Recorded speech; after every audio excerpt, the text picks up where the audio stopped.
What I found? When I rescued a stray dog changed my life forever. I couldn't believe my eyes. It was just a normal walk when I spotted him. An abandoned dog in the middle of the street, looking lost and terrified. His collar was hanging loose, and he seemed to be searching for something. Or someone. I couldn't just walk away. I decided to take him in, thinking I'd be helping him find his way home. But little did I know, this simple act would lead me down a path I never expected. I gently coaxed the dog closer to me. He was hesitant at first, but eventually he stepped forward, wagging his tail weakly. His coat was rough, and his body trembled. It was obvious he had been through something. Maybe it was hunger, fear, or something worse. I managed to grab his collar, reading the worn tag attached to it. The name on the tag was Charlie, and there was a phone number barely legible. I quickly dialed the number, hoping to reach his owner, but after a few rings, I was met with a voicemail. "Hey, this is Sam. Leave a message," the voice said. I left a quick message telling them I had found Charlie and would be waiting by the park if they wanted to pick him up. I thought this would be an easy fix, just a simple phone call, and the dog would be back where he belonged. But as I looked down at the scared dog in front of me, I couldn't shake the feeling that something wasn't right. I stayed with him for a while, sitting on the curb and petting him gently, waiting for a response. Minutes turned into hours, and there was still no word. By the time the sun had dipped below the horizon, I had made up my mind. I couldn't leave him out here alone in the cold. I decided to take Charlie home with me for the night. My apartment wasn't big, but I had enough space for one more guest, especially if it meant keeping him safe. I gave him some water, a few scraps of food, and a soft blanket to sleep on. As I sat down to relax, I couldn't help but think about what had happened. Why hadn't his owner called back? Why was he out here alone, looking like he hadn't been cared for in a while? The next morning, I woke up to find Charlie pacing around the apartment. I tried calling the number again, but it went straight to voicemail. Something about it didn't sit right with me. I started searching online, trying to figure out what I could do to help him. That's when I stumbled across something that made my heart race. There had been a news report a few months earlier about a man who had been arrested for running a dog fighting ring in the area. The story said that dozens of dogs had been rescued, but some had been stolen before the authorities could intervene. I stared at the screen, a sinking feeling in my stomach. Could Charlie have been one of those dogs? The more I thought about it, the more everything started to make sense. The poor condition of Charlie's coat, his reluctance to trust anyone, the way he flinched whenever I reached toward his collar. It was as if he had been trained to fear people. I couldn't ignore the possibility anymore. This dog had been through hell. I kept searching for any more information on the case, but everything was old news. Still, I couldn't shake the nagging feeling that there was more to the story. That's when I decided to take matters into my own hands. I printed out a flyer with Charlie's picture, the story of how I found him, and the contact number for anyone who might know something. I went door to door in the neighborhood, hoping someone would recognize him or know where he came from, but no one seemed to know anything. It was like Charlie had just appeared out of nowhere. Then, on the third day after finding him, I got a call. The voice on the other end was calm, almost too calm. "I hear you found a dog named Charlie," the person said. "Yes, I did." "Is this his owner?" I asked, trying to keep my voice steady. There was a pause. "That's complicated," the voice said. "I've been looking for him for a while." I felt a chill run down my spine. The way the person spoke, as if they knew exactly what was going on. It wasn't right. "Who is this?" I demanded. "Where are you calling from?" "I'm a friend of his real owner," the voice replied. "The one who gave him away." The words hit me like a ton of bricks. What did they mean? Gave him away? I asked more questions, trying to get to the bottom of it, but the person refused to give any details. They just kept saying they needed to check on something. I hung up, feeling more confused than ever. But later that night, a knock on my door changed everything. I opened the door cautiously, unsure of what to expect. Standing there was a woman, mid-30s, with an anxious expression on her face. She looked like she hadn't slept in days, her clothes slightly disheveled, as if she had been running around in a panic. "Are you the one who found Charlie?" she asked, her voice trembling. I nodded, still cautious. "Yes, I found him a few days ago." "Is he yours?"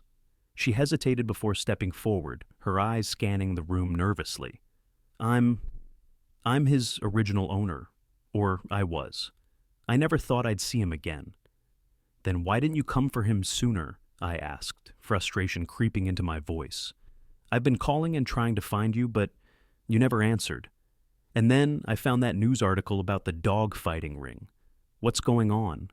Her face went pale as I mentioned the dog fighting ring. She glanced over her shoulder as if making sure no one was watching. "It's true," she said quietly. "Charlie was one of the dogs rescued from that operation, but I didn't know. I didn't know what kind of people I was dealing with. I thought he was just a stray. I didn't know they were using him for something terrible." I felt a pang of guilt hit me. I had assumed that this dog had been abandoned, that he had just gotten lost somehow. But now, hearing her story, I realized that Charlie had been through much more than I ever could have imagined. "I thought I could keep him safe," she continued, her voice breaking.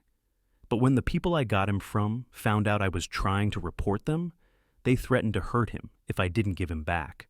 So I gave him away to a family in a different city. But I never heard from them again. I don't even know if they're alive." A silence hung in the air.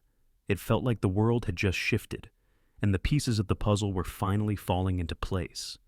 "But why didn't you call me earlier?" I asked, trying to make sense of it all. "You knew where he was the whole time?" She shook her head slowly. "I didn't want to get involved with those people again. They still watch me, even after all this time. I had to disappear for a while, to keep them from finding me." Her words were chilling, and I could see the fear in her eyes. "So, what now?" I asked.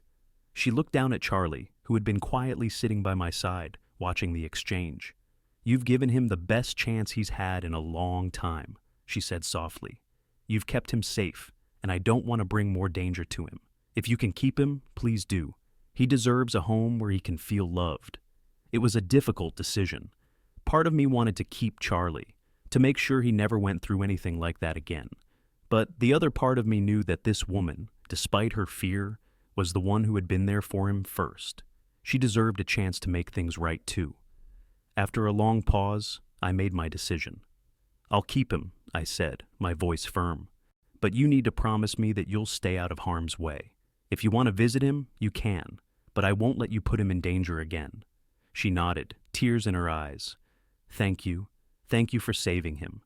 In the days that followed, I kept Charlie by my side, making sure he was healthy and safe. I kept in touch with his original owner, though I didn't hear from her often. She kept her distance, trying to avoid any more trouble with the people who had once controlled her life. Charlie slowly adjusted to his new life, learning to trust again. It took time, but I could see the change in him. He wasn't as scared anymore, and the fear in his eyes faded. Every day I knew I was making the right choice, even if it hadn't been an easy one. One afternoon, months later, I ran into that woman again. She had changed. She looked healthier, more at peace. "I'm leaving town," she said, her voice steady for the first time since I'd met her. "I'm starting over. Thank you for giving him a good life." Charlie, now sitting at my feet, wagged his tail as if he understood. He was no longer that terrified stray dog. He had found a place where he belonged. As she walked away, I realized that sometimes the hardest decisions lead to the greatest rewards. Charlie had found a new home, and I had learned that a single act of kindness could change the course of a life. Weeks passed since that tense encounter, and Charlie had settled into his new life. He was thriving, gaining weight, his fur shining again, and his energy returning. We went on daily walks, played in the park, and even started training as he quickly picked up new commands, proving just how resilient he was. Despite everything he had been through, he was becoming the dog he was always meant to be, full of life, trust, and love. But there was still a part of me that couldn't let go of the mystery surrounding his past.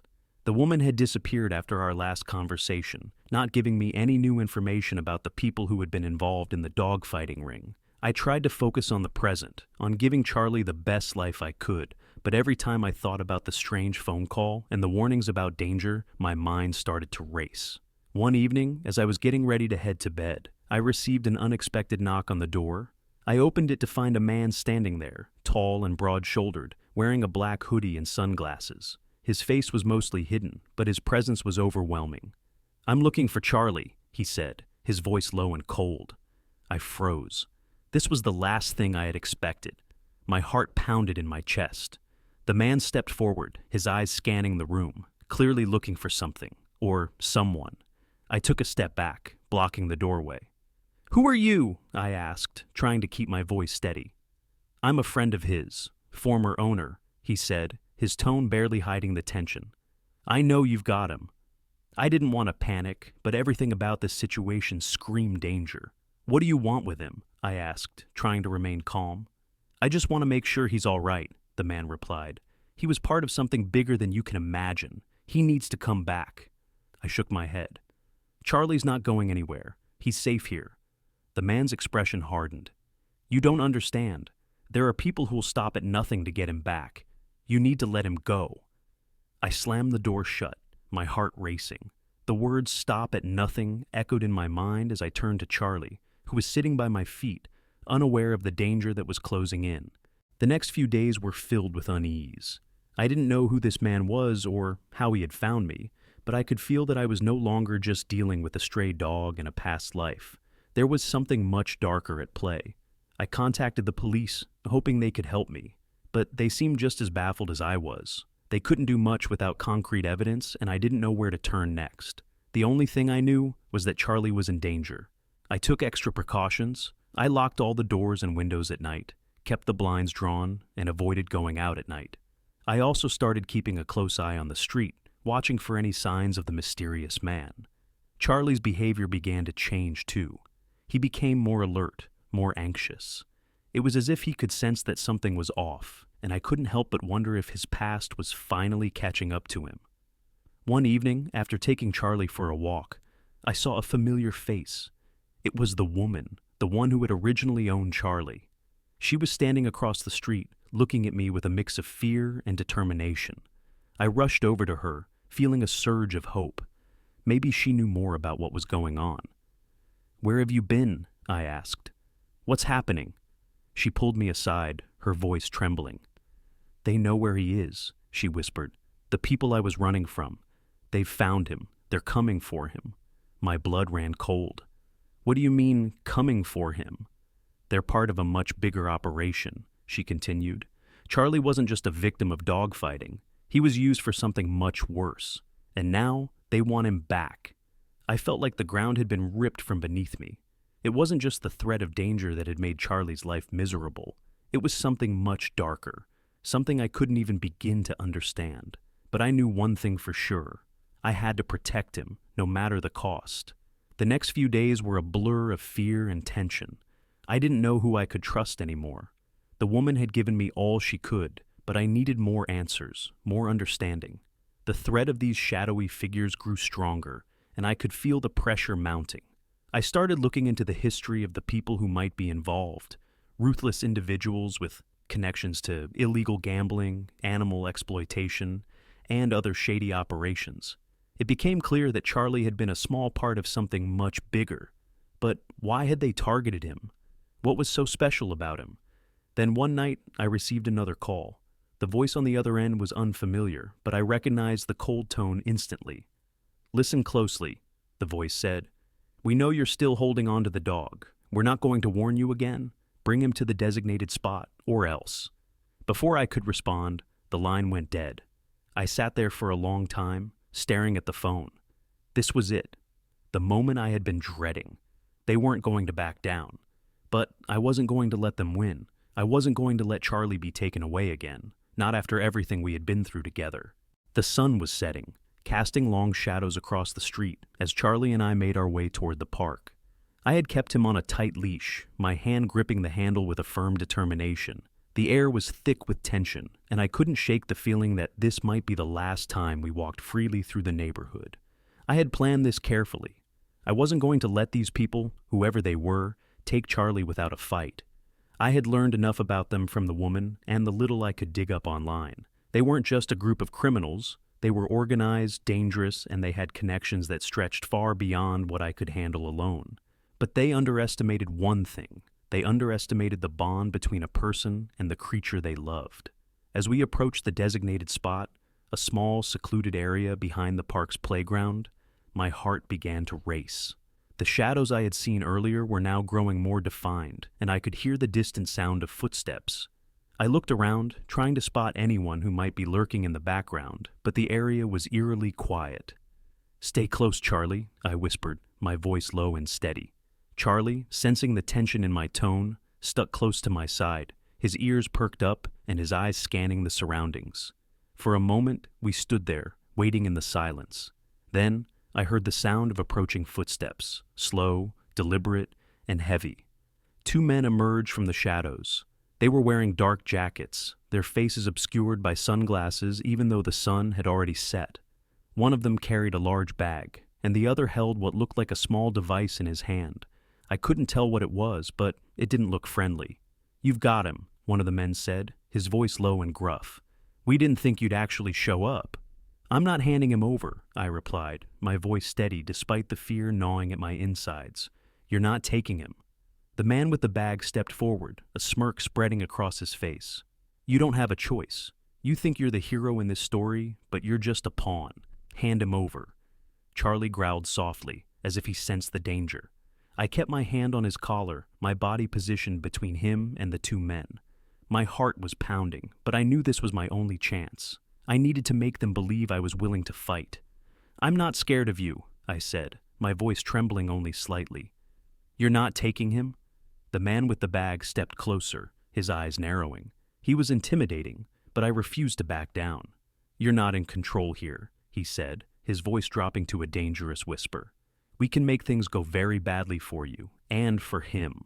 I could feel the tension in the air, thick enough to choke on. Charlie's growl grew louder, more defiant. I could feel his muscles tense under my hand. It was clear we weren't dealing with amateurs, but I wasn't going to let them break me. Just as the man with the bag took another step toward us, I acted. With all the strength I could muster, I shoved Charlie behind me and pulled out the small stun gun I had kept in my jacket pocket, something I had learned to use in self-defense classes. I had made sure to keep it hidden for just this moment. The man's eyes widened in surprise as I pressed the button, sending a sharp electric charge toward him. He stumbled back, dropping the bag with a loud thud. The other man reached for something on his belt, but I was ready. Before he could pull out a weapon, I lunged forward, knocking it out of his hands. Charlie barked loudly, now fully alert and acting as my partner. The man who had been shocked scrambled backward, clutching his chest. The second man, now visibly shaken, seemed to hesitate for just a moment, giving me enough time to gain the upper hand. "Get out of here," I shouted. "If you don't, I'll make sure the police know everything." The first man glared at me, his face flushed with rage, but after a long moment, he backed away. The two of them exchanged one last look, then turned and disappeared into the darkness. I stood there, breathless, heart racing, watching them vanish. It had worked. For now, Charlie and I were safe. As we stood there in the dimming light, I finally allowed myself to breathe. Charlie was still by my side, his tail wagging cautiously as he looked up at me, as if checking to make sure we were okay. I kneeled down to pet him, relieved but exhausted. "Good boy, Charlie," I whispered, my voice hoarse. "We did it." But even as I spoke, I knew this wasn't over. There would be more to come, more threats, more dangers. But tonight, we had won. Tonight, I had protected him. The fear and tension that had weighed on me for so long started to fade, replaced by a renewed sense of purpose. We headed back to the apartment, moving quickly through the streets. As I unlocked the door and stepped inside, I knew I had to take the next steps carefully. I couldn't stay in this place much longer. Too many people had already found us. It was time to move, to start fresh, and to give Charlie the life he deserved. The phone rang just as I sat down on the couch, Charlie resting at my feet. I answered without looking at the caller ID, half expecting it to be the same threatening voice from before. Instead, a familiar voice spoke on the other end. "You're safe now," the woman said, her tone calm and relieved. "I didn't want you to go through this alone. I'm going to make sure no one bothers you again. They've been warned." I sat back, feeling a weight lift from my shoulders. "Thank you," I said softly. "I don't know what's coming next, but I'll be ready." Charlie looked up at me, as if understanding everything. He had survived so much, and so had I. No matter what came next, we would face it together. The following weeks were a blur of change. Charlie and I moved to a new place, far from the old neighborhood where everything had started. The apartment was smaller, but it felt safer. The weight of constant fear had been lifted, and for the first time in a long while, I could breathe freely again. Charlie seemed to sense the difference too. His playful side started to emerge more, and he no longer cowered when the doorbell rang, or when someone knocked at the door. He had finally found peace, and so had I. But even as I settled into this new chapter of our lives, I knew I couldn't forget what we'd been through. It wasn't just about saving Charlie from the people who wanted to hurt him. It was about the bond we'd formed, the resilience we'd shown together. We had both survived, and I knew we were stronger for it. One day, as I watched Charlie run around in the backyard, chasing after a ball, I realized how much he had changed. He was no longer the fearful, beaten-down dog I had found on the street. He was full of life, trusting again, and looking forward to the future. And so was I. We had faced unimaginable odds and come out the other side, together. Charlie had been a victim, but he had also become my greatest teacher. He showed me that no matter how dark things seemed, there was always hope. There was always a chance to start over, to rebuild, and to heal. As I look back on everything that happened, I realize how important it is to stand up for what's right, even when the odds are stacked against you. My story with Charlie wasn't just about rescuing an animal. It was about resilience, trust, and the power of compassion. Sometimes we're thrown into situations that test our limits, but it's in those moments that we learn who we truly are. If you've ever had a moment where you fought for something, or someone you believed in, or if you've rescued a pet in need, I'd love to hear your story. Share your experiences in the comments, because when we share our stories, we remind each other that we're not alone. If you found inspiration in Charlie's journey, don't forget to like, subscribe, and share this video. You never know who might need to hear this story today. Every act of kindness, no matter how small, has the power to change the world.